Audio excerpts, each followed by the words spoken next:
Assalamualaikum dan salam satu Malaysia. Bismillahirrahmanirrahim.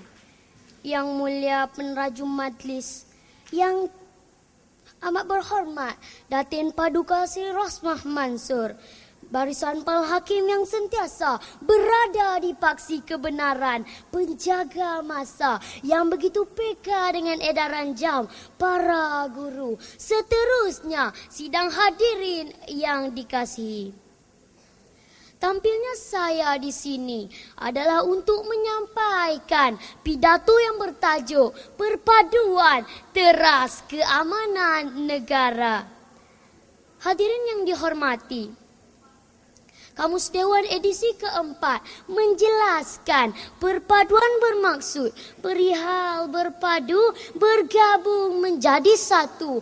Manakala keamanan pula bermaksud keadaan yang tenteram dan tenang. Tuntasnya, tajuk pidato saya pada kali ini bakal menyingkap betapa pentingnya perpaduan dipupuk sebagai asas untuk merealisasikan satu Malaysia yang aman lagi tenteram.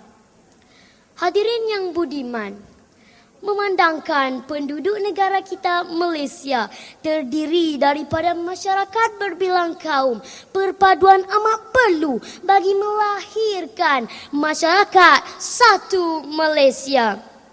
Perpaduan dalam kalangan rakyat perlu terus dipupuk agar terus kekal dan sebati dalam jiwa setiap insan yang menjadi rakyat Malaysia. Menghormati hak, adat dan budaya sesebuah kaum adalah satu langkah bijak ke arah mengukuhkan perpaduan. Sejajar dengan kata Perdana Menteri Datuk Seri Najib Tun Razak, perpaduan dan integrasi nasional perlu terus dipelihara dan dikekalkan supaya negara kekal harmoni, sejahtera dan stabil. Hadirin yang dimuliakan, warga pendidik iaitu guru di sekolah dan ibu bapa di rumah dapat memainkan peranan penting bagi memupuk perpaduan. Melentur buluh biarlah dari rebungnya. Anak-anak umpama selai kain putih yang putih lagi bersih. Warga pendidiklah yang bertanggungjawab mencorakkannya. Terapkan nilai-nilai murni yang terkandung dalam falsafah pendidikan negara agar sikap bekerjasama, toleransi dan semangat patriotisme satu Malaysia terus segar berpadu sepanjang hayat.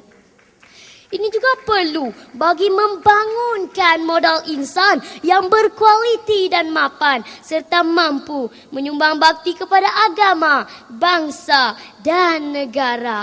Ayuh rakan-rakan, mari kita tekadkan azam belajar dengan tekun dan istiqamah agar kita dapat menjadi insan yang syamil dan kamil serta mampu meneraju negara ke arah keamanan dan kemakmuran satu Malaysia. Rakyat didahulukan, pencapaian diutamakan.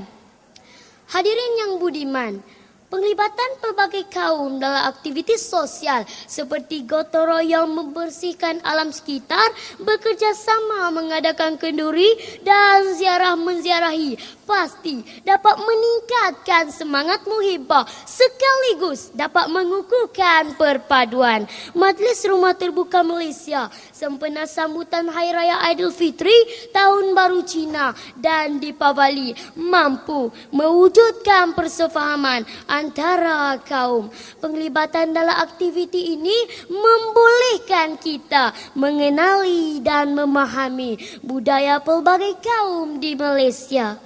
Kata orang, tak kenal maka tak cinta. Dah kenal baru ada kasih sayang dan hormat menghormati.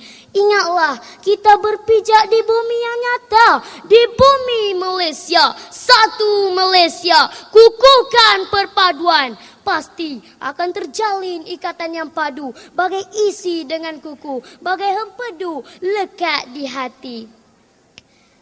Hadirin yang dihormati, keamanan negara kita menuntut perpaduan masyarakat berbilang kaum.